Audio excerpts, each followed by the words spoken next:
জানিয়ে দেব আজ পশ্চিমবঙ্গ দেশ ও বিশ্বের বাছাই করা গুরুত্বপূর্ণ 40টি তাজা সংবাদ। শুরুতেই জানিয়ে দেব সংবাদ শিরোনাম।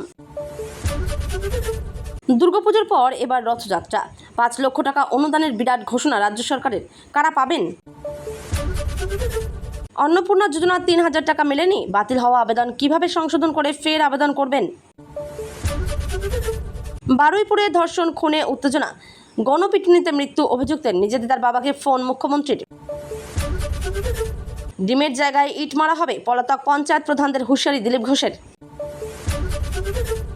বারুইপুরে পুকুর থেকে কিশোরীর দেহ উদ্ধার, ধর্ষণ করে খুনের অভিযোগ, অবরোধে বন্ধ ট্রেন।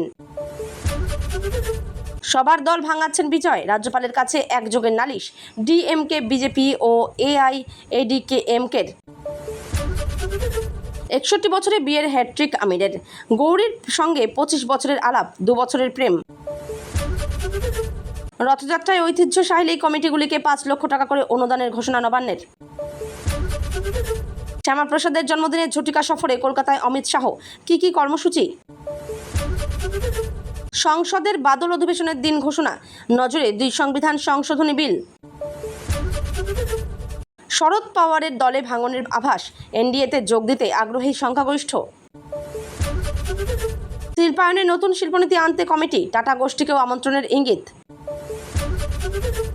বাংলার বিধানসভা 100% ডিজিটাইজড করার বড় ঘোষণা অধ্যক্ষের। অমিত শাহের সফরের আগেই কলকাতায় ভাঙা হলো শ্যামাপ্রসাদ মুখোপাধ্যায়ের মূর্তির বেদি। তৃণমূলের বড় সিদ্ধান্ত, দলের রাজ্য সভাপতির দায়িত্ব নিজের হাতে নিলেন মমতা। ভোটের ময়দানে প্রশান্ত কিশোর, বিজেপি সভাপতির গড়ে প্রার্থী হয়ে হুঙ্কার। শুভেন্দু সরকারের প্রশংসায় মোহাম্মদ সেলিম, নিশানায় মমতা, জোর রাজনৈতিক জল্পনা। সেবাশ্রয় নিয়ে অভিষেকের নামে নতুন এফআইআর, নাম রয়েছে সুমিত ও জাহাঙ্গীরেরও। পরাজয়ের 2 মাস পরে নতুন মুখ্যমন্ত্রীকে শুভেচ্ছা মমতার, সঙ্গে কটাক্ষ। পৃথ্বীশ্বর বিরুদ্ধে প্রতারণার বিস্ফোরক অভিযোগ, বাগদত্তার নতুন বিতর্ক। তৃণমূলের সুবিধাভোগী অভিষেক ডালমিয়া, মুখ্যমন্ত্রীর কাছে বিস্ফোরক অভিযোগের চিঠি, বিতর্কে বাংলার ক্রিকেট। ডিএ নয়, তার আগে বেতন বাড়ছে বাংলার এই সরকারি কর্মীদের, বড় ঘোষণা নবান্নে। হোয়াটসঅ্যাপে টাকা চাইছেন সম্বিত পাত্র, তদন্তে নেমেছে সাইবার পুলিশ। তৃণমূলকে বেছে বেছে অন্নপূর্ণা টাকা দেওয়া হচ্ছে, বিডিও অফিসে বিক্ষোভ, অভিযোগ বিধায়কের। আবাস যোজনার কাটমানি ফেরত দিলেন উপপ্রধান, 42 জনকে প্রায় 2.5 লক্ষ টাকা ফিরিয়ে দিলেন। থানায় হাজিরা দিয়েই মুখ্যমন্ত্রী শুভেন্দুকে নিয়ে মন্তব্য হুমায়ুন কবিরের। টোটো চালকের বাড়ির মাটি খুঁড়ে উদ্ধার 32 লক্ষ টাকা, পুলিশের অভিযানে চাঞ্চল্য। বার্ধক্য ভাতার আবেদন শুরু, মাসে 2,000 টাকা পাওয়ার নিয়ম জানুন। সোমবার রাজ্য জুড়ে ছুটি, ব্যাংক খোলা থাকবে নাকি বন্ধ জেনে নিন। ট্রাম্পের আপত্তি উড়িয়ে হরমুজের টোল বসানোর পথে ইরান, প্রভাব পড়তে পারে ভারতের উপরও। নিম্নচাপের জেরে কোন কোন জেলায় অতি ভারী বৃষ্টি, জানালো আবহাওয়া দপ্তর। চা শ্রমিকদের জন্য 313 কোটি টাকা বরাদ্দ, শিক্ষা ও স্বাস্থ্য খাতেও বড় ঘোষণা। গাড়িতে ঝুলে যাত্রী পরিবহন নিয়ে অভিষেককে নোটিশ, পাল্টা জবাবে নতুন বিতর্ক। বারুইপুর কাণ্ডে নিজেদের তার বাবাকে ফোন শুভেন্দুর, কঠোর ব্যবস্থার আশ্বাস। ইনস্টাগ্রাম থেকে শিশুদের যৌন নির্যাতন সংক্রান্ত বিজ্ঞাপন সরাতে মেটাকে কড়া নির্দেশ কেন্দ্রের। অভিষেক ঘনিষ্ঠ দেবরাজ চক্রবর্তীর বিরুদ্ধে সব মামলার তদন্ত করবে এসআইটি। শিক্ষক নিয়োগে দুর্নীতি রুখতে নতুন সরকারের কতটা আগ্রহী, বড় প্রশ্ন বিকাশ রঞ্জনের। অন্নপূর্ণা যোজনার টাকা কেন আসল প্রাপকদের অ্যাকাউন্টে পৌঁছয়নি, নবান্নে যাচ্ছে অভিযোগ। মমতা না চন্দ্রিমা, কার হয়ে কথা বললেন নওশাদ সিদ্দিকী, রাজনৈতিক মহলে জল্পনা। 5, 14 ও 19 কেজি গ্যাস সিলিন্ডারের নতুন দাম ঘোষণা, কলকাতা সহ বিভিন্ন শহরের আপডেট। এতক্ষণ শুনছিলেন সংবাদ শিরোনাম। বিস্তারিত খবর শোনানোর পূর্বেই আপনাদের কাছে করব একটি ছোট্ট অনুরোধ, আমাদের চ্যানেলে নতুন হয়ে থাকলে চ্যানেলটি সাবস্ক্রাইব করে পাশে থাকবেন। আসছি বিস্তারিত খবরে। তৃণমূলের সুবিধাভোগী অভিষেক ডালমিয়া মুখ্যমন্ত্রীর কাছে গেল চিঠি। বিস্ফোরক অভিযোগ, বাংলার ক্রিকেট প্রশাসনকে ঘিরে নতুন বিতর্ক সামনে এসেছে। অভিষেক ডালমিয়াকে নিয়ে মুখ্যমন্ত্রীর কাছে একটি অভিযোগপত্র পাঠানো হয়েছে। চিঠিতে একাধিক গুরুতর অভিযোগ তোলা হয়েছে বলে দাবি করা হয়েছে। বিষয়টি প্রকাশ্যে আসতেই শুরু হয়েছে রাজনৈতিক ও ক্রীড়া মহলে জোর আলোচনা। অভিযোগের সত্যতা নিয়ে বিভিন্ন মহলে প্রশ্ন উঠেছে। এখনও অভিযোগের বিষয়ে কোনো সরকারি সিদ্ধান্ত জানানো হয়নি। বিষয়টি খতিয়ে দেখার দাবি উঠেছে। ক্রিকেট প্রশাসনের স্বচ্ছতা নিয়েও নতুন করে বিতর্ক শুরু হয়েছে। বিরোধীরা বিষয়টি নিয়ে সরব হয়েছে। অন্যদিকে সংশ্লিষ্ট পক্ষ অভিযোগ অস্বীকার করেছে। ঘটনাটি নিয়ে সোশ্যাল মিডিয়াতেও ব্যাপক আলোচনা চলছে। চিঠির ভিত্তিতে কোনো তদন্ত হবে কিনা তা এখনও স্পষ্ট নয়। ক্রীড়া মহলের একাংশ বিষয়টি নিয়ে উদ্বেগ প্রকাশ করেছে। প্রশাসনের পরবর্তী পদক্ষেপের দিকে নজর রয়েছে। নতুন তথ্য সামনে এলে বিতর্ক আরও বাড়তে পারে। রাজ্যের ক্রিকেট প্রশাসনে এর প্রভাব পড়তে পারে বলে মনে করা হচ্ছে। সব পক্ষই এখন নিজেদের অবস্থান স্পষ্ট করছে। ঘটনার পরবর্তী অগ্রগতির দিকেই নজর সবার। এখন অপেক্ষা প্রশাসনের সিদ্ধান্তের। ডিএ নয়, তার আগেই বেতন বাড়ছে বাংলার এই সরকারি কর্মীদের। বড় ঘোষণা নবান্নের তরফে সরকারি কর্মীদের জন্য বড় ঘোষণা করা হয়েছে। জানা গিয়েছে নির্দিষ্ট কিছু সরকারি কর্মীর বেতন বাড়ানোর সিদ্ধান্ত নেওয়া হয়েছে। এই সিদ্ধান্ত ডিএ সংক্রান্ত বিষয়ের আগেই কার্যকর হতে পারে। ফলে বহু কর্মী সরাসরি আর্থিক সুবিধা পাবেন। নতুন বেতন কাঠামো নিয়ে প্রশাসনিক প্রস্তুতি শুরু হয়েছে। যোগ্য কর্মীদের তালিকা তৈরির কাজও চলছে। সরকারি নির্দেশিকা অনুযায়ী বেতন বৃদ্ধি কার্যকর হবে। কর্মীদের মধ্যে এই ঘোষণাকে ঘিরে উৎসাহ দেখা দিয়েছে। প্রশাসনের দাবি, কর্মীদের স্বার্থেই এই সিদ্ধান্ত। বিভিন্ন দপ্তরে এ নিয়ে আলোচনা শুরু হয়েছে। কবে থেকে নতুন বেতন কার্যকর হবে সে বিষয়েও নজর রয়েছে। সরকারি বিজ্ঞপ্তির অপেক্ষায় রয়েছেন কর্মীরা। এই সিদ্ধান্তে বহু পরিবারের আর্থিক সুবিধা বাড়তে পারে। নবান্নের এই পদক্ষেপকে গুরুত্বপূর্ণ বলে মনে করা হচ্ছে। ভবিষ্যতে আরও ঘোষণা আসতে পারে বলেও জল্পনা রয়েছে। সরকারি কর্মীদের মধ্যে ইতিবাচক প্রতিক্রিয়া দেখা গেছে। প্রশাসন দ্রুত প্রক্রিয়া সম্পূর্ণ করার চেষ্টা করছে। এখন সকলের নজর চূড়ান্ত সরকারি বিজ্ঞপ্তির দিকে। বেতন বৃদ্ধির ফলে কর্মীদের আর্থিক স্বস্তি বাড়বে বলে আশা করা হচ্ছে। হোয়াটসঅ্যাপে টাকা চাইছেন সম্বিত পাত্র। তদন্তে সাইবার পুলিশ। বিজেপি নেতা সম্বিত পাত্রের নাম ব্যবহার করে প্রতারণার অভিযোগ সামনে এসেছে। অভিযোগ, হোয়াটসঅ্যাপে তার পরিচয়ে টাকা চাওয়া হচ্ছে। বিষয়টি প্রকাশ্যে আসতেই সতর্কতা জারি করা হয়েছে। ঘটনার তদন্ত শুরু করেছে সাইবার পুলিশ। ভুয়ো নম্বর ব্যবহার করা হয়েছে কিনা তা খতিয়ে দেখা হচ্ছে। প্রতারকদের চিহ্নিত করার চেষ্টা চলছে। সাধারণ মানুষকে সতর্ক থাকার পরামর্শ দেওয়া হয়েছে। অপরিচিত নম্বরে কোনো টাকা না পাঠানোর আবেদন জানানো হয়েছে। ডিজিটাল তথ্য ও কল রেকর্ড পরীক্ষা করা হচ্ছে। ঘটনার সঙ্গে কোনো বড় চক্র জড়িত কিনা তাও দেখা হচ্ছে।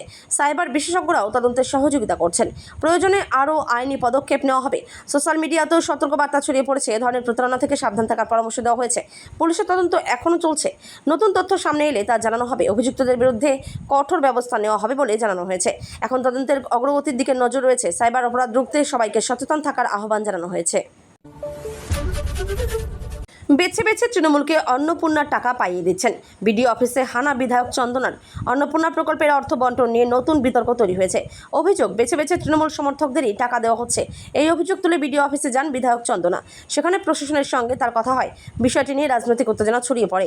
বিরোধীরা নিরপেক্ষ তদন্তের দাবি জানিয়েছে। প্রশাসনের পক্ষ থেকে অভিযোগ খতিয়ে দেখার আশ্বাস দেওয়া হয়েছে। উপভোক্তাদের তালিকাও যাচাই করা হতে পারে। প্রকল্পের স্বচ্ছতা নিয়ে প্রশ্ন উঠেছে। সাধারণ মানুষের অভিযোগও শোনা হচ্ছে। প্রয়োজনে নতুন তদন্ত শুরু হতে পারে। রাজনৈতিক মহলে বিষয়টি নিয়ে তীব্র আলোচনা চলছে। দুই পক্ষই একে অপরের বিরুদ্ধে অভিযোগ তুলছে। সরকারি নিয়ম মেনেই কাজ করা হয়েছে বলে দাবি প্রশাসনের। ঘটনার দিকে নজর রয়েছে সকলের। নতুন তথ্য সামনে এলে ব্যবস্থা নেওয়া হবে। বিষয়টি এখন রাজ্য রাজনীতির আলোচনায় উঠে এসেছে। তদন্তের অগ্রগতির দিকেই নজর সবার। এখন প্রশাসনের পরবর্তী পদক্ষেপের অপেক্ষা। আবাস যোজনার কাটমানি ফেরত দিলেন উপপ্রধান। ৪২ জনকে ফেরালেন প্রায় ২.৫ লক্ষ টাকা। আবাস যোজনা নিয়ে এক ব্যতিক্রমী ঘটনার সামনে এসেছে। এক উপপ্রধান কাটমানি হিসেবে নেওয়া টাকা ফেরত দিয়েছেন বলে দাবি করা হয়েছে। মোট ৪২ জন উপভোক্তাকে প্রায় ২.৫ লক্ষ টাকা ফিরিয়ে দেওয়া হয়েছে। ঘটনার পর এলাকায় ব্যাপক আলোচনা শুরু হয়েছে। উপভোক্তারা টাকা ফেরত পেয়ে স্বস্তি প্রকাশ করেছেন। বিষয়টি নিয়ে রাজনৈতিক মহলেও চর্চা শুরু হয়েছে। কেন এই টাকা ফেরত দেওয়া হলো তা নিয়েও প্রশ্ন উঠেছে। প্রশাসন পুরো বিষয়টি খতিয়ে দেখতে পারে। প্রয়োজনে আরও তদন্তের সম্ভাবনাও রয়েছে। স্বচ্ছতার দাবি আরও জোরালো হয়েছে। বিরোধীরা ঘটনাকে কেন্দ্র করে শাসক দলকে আক্রমণ করেছে। অন্যদিকে সংশ্লিষ্ট পক্ষ নিজেদের অবস্থান ব্যাখ্যা করেছে। আবাস প্রকল্পের অর্থ বণ্টন নিয়েও নতুন প্রশ্ন উঠেছে। সাধারণ মানুষের মধ্যে বিষয়টি নিয়ে কৌতূহল তৈরি হয়েছে। ভবিষ্যতে এমন আরও অভিযোগ সামনে আসতে পারে বলে আশঙ্কা করা হচ্ছে। প্রশাসনের নজর রয়েছে পুরো ঘটনার উপর। আইন অনুযায়ী প্রয়োজনীয় ব্যবস্থা নেওয়া হতে পারে। ঘটনার পরবর্তী অগ্রগতির দিকেই নজর সবার। এখন তদন্ত ও প্রশাসনিক পদক্ষেপের অপেক্ষা। কালীগঞ্জে টোটো চালক সাদ্দাম হোসেনকে দেখেই সন্দেহ হয়েছিল পুলিশের। মাটি খুঁড়ে মিলল ৩২ লক্ষ টাকা। কালীগঞ্জে পুলিশের অভিযানে চাঞ্চল্যকর ঘটনা সামনে এসেছে। এক টোটো চালককে সন্দেহভাজনভাবে ঘোরাফেরা করতে দেখে জিজ্ঞাসাবাদ শুরু করে পুলিশ। তদন্তের সূত্র ধরে একটি নির্দিষ্ট স্থানে তল্লাশি চালানো হয়। সেখানে মাটি খুঁড়ে উদ্ধার হয় প্রায় 32 লক্ষ টাকা। টাকার উৎস জানতে তদন্ত শুরু করেছে পুলিশ। উদ্ধার হওয়া অর্থের সঙ্গে কোনো অপরাধ চক্রের যোগ রয়েছে কিনা তাও খতিয়ে দেখা হচ্ছে। অভিযুক্তকে জিজ্ঞাসাবাদ করা হচ্ছে। ঘটনাটি প্রকাশ্যে আসতে এলাকায় ব্যাপক চাঞ্চল্য ছড়িয়ে পড়ে। পুলিশ আরও কিছু নথি ও তথ্য সংগ্রহ করেছে। প্রয়োজনে অন্যদেরও জিজ্ঞাসাবাদ করা হতে পারে। উদ্ধার হওয়া টাকার উৎস সম্পর্কে এখনও নিশ্চিত কিছু জানানো হয়নি। তদন্তে নতুন তথ্য সামনে আসতে পারে বলে মনে করা হচ্ছে। ঘটনার প্রতিটি দিক খতিয়ে দেখছে তদন্তকারী সংস্থা। আইন অনুযায়ী পরবর্তী পদক্ষেপ নেওয়া হবে। এলাকার নিরাপত্তা বাড়ানো হয়েছে। পুলিশের তদন্ত অব্যাহত রয়েছে। ঘটনার দিকে নজর রয়েছে প্রশাসনের। নতুন তথ্য প্রকাশ্যে এলে তদন্তে আরও গতি আসতে পারে। এখন সকলের নজর তদন্তের পরবর্তী অগ্রগতির দিকে। বার্ধক্য ভাতার আবেদন শুরু, মিলবে মাসে 2000 টাকা। রাজ্যে বার্ধক্য ভাতার নতুন আবেদন প্রক্রিয়া শুরু হয়েছে। যোগ্য প্রবীণ নাগরিকরা এই প্রকল্পের আবেদন করতে পারবেন। যোগ্যতা পূরণ করলে মাসে 2000 টাকা ভাতা পাওয়ার সুযোগ থাকবে। নির্দিষ্ট নিয়ম মেনেই আবেদন করতে হবে। প্রয়োজনীয় নথিপত্র জমা দেওয়া বাধ্যতামূলক। আবেদন গ্রহণের জন্য নির্দিষ্ট সময়সীমা রাখা হয়েছে। স্থানীয় প্রশাসনের মাধ্যমে আবেদনপত্র জমা দেওয়া যাবে। অনলাইন আবেদন ব্যবস্থাও চালু থাকতে পারে। সরকারের উদ্দেশ্য আরও বেশি প্রবীণকে এই সুবিধার আওতায় আনা। আবেদন যাচাইয়ের পর অনুমোদন দেওয়া হবে। যোগ্য আবেদনকারীদের তালিকা প্রকাশ করা হবে। ভাতা সরাসরি উপভোক্তার ব্যাংক অ্যাকাউন্টে পাঠানো হবে। প্রবীণদের আর্থিক সহায়তা বাড়াতেই এই উদ্যোগ। প্রশাসনের পক্ষ থেকে বিস্তারিত নির্দেশিকা প্রকাশ করা হয়েছে। আবেদনকারীদের সঠিক তথ্য দেওয়ার পরামর্শ দেওয়া হয়েছে। ভুল তথ্য দিলে আবেদন বাতিল হতে পারে। এই প্রকল্পে বহু মানুষ উপকৃত হবেন বলে আশা করা হচ্ছে। সাধারণ মানুষের মধ্যে এ নিয়ে আগ্রহ দেখা দিয়েছে। এখন আবেদন প্রক্রিয়া সম্পূর্ণ করার দিকেই নজর সকলের। নিম্নচাপের জেরে কবে কোন জেলায় অতি ভারী বৃষ্টি জানালো আবহাওয়া দপ্তর। বঙ্গোপসাগরে তৈরি হওয়া নিম্নচাপের প্রভাবে আবহাওয়ার বড় পরিবর্তনের পূর্বাভাস দেওয়া হয়েছে। দক্ষিণবঙ্গের একাধিক জেলায় ভারী থেকে অতি ভারী বৃষ্টি হতে পারে। আবহাওয়া দপ্তর কয়েকটি জেলার জন্য সতর্কতা জারি করেছে। কোথাও কোথাও বজ্রবিদ্যুৎ সহ প্রবল বর্ষণের সম্ভাবনা রয়েছে। নিচু এলাকায় জল জমার আশঙ্কাও রয়েছে। নদীর জলস্তর বাড়তে পারে বলে সতর্ক করা হয়েছে। মৎস্যজীবীদের সমুদ্রে যেতে বারণ করা হয়েছে। প্রশাসনকে প্রয়োজনীয় প্রস্তুতি নিতে বলা হয়েছে। সাধারণ মানুষকে সতর্ক থাকার পরামর্শ দেওয়া হয়েছে। অপ্রয়োজনীয় বাইরে বের না হওয়ার আবেদন জানানো হয়েছে। দুর্যোগ মোকাবিলা বাহিনীকে প্রস্তুত রাখা হয়েছে। বৃষ্টির কারণে যান চলাচলে সমস্যা হতে পারে। কৃষকদেরও আবহাওয়ার আপডেট অনুসরণ করতে বলা হয়েছে। পরিস্থিতির ওপর নজর রাখছে প্রশাসন। প্রয়োজনে নতুন সতর্কতা জারি করা হবে। আবহাওয়ার পরিবর্তন নিয়মিত পর্যবেক্ষণ করা হচ্ছে। বৃষ্টির প্রভাব কয়েকদিন স্থায়ী হতে পারে। সর্বশেষ আবহাওয়া বুলেটিন অনুসরণ করার পরামর্শ দেওয়া হয়েছে। এখন সকলের নজর নিম্নচাপের গতিপথের দিকে। চা শ্রমিকদের জন্য 313 কোটি টাকা বরাদ্দ করল রাজ্য সরকার। চা শ্রমিকদের কল্যাণে বড় আর্থিক বরাদ্দের ঘোষণা করা হয়েছে। রাজ্য সরকারের পক্ষ থেকে মোট 313 কোটি টাকা বরাদ্দের কথা জানানো হয়েছে। এই অর্থ বিভিন্ন উন্নয়নমূলক খাতে ব্যয় করা হবে। শিক্ষা ও স্বাস্থ্য পরিষেবায় বিশেষ গুরুত্ব দেওয়া হয়েছে। চা বাগান এলাকার পরিকাঠামো উন্নয়নের পরিকল্পনাও রয়েছে। শ্রমিক পরিবারগুলির জীবনমান উন্নত করাই মূল লক্ষ্য। স্বাস্থ্য পরিষেবায় অতিরিক্ত অর্থ বরাদ্দের কথাও জানানো হয়েছে। শিশুদের শিক্ষার সুযোগ বাড়ানোর উদ্যোগ নেওয়া হবে।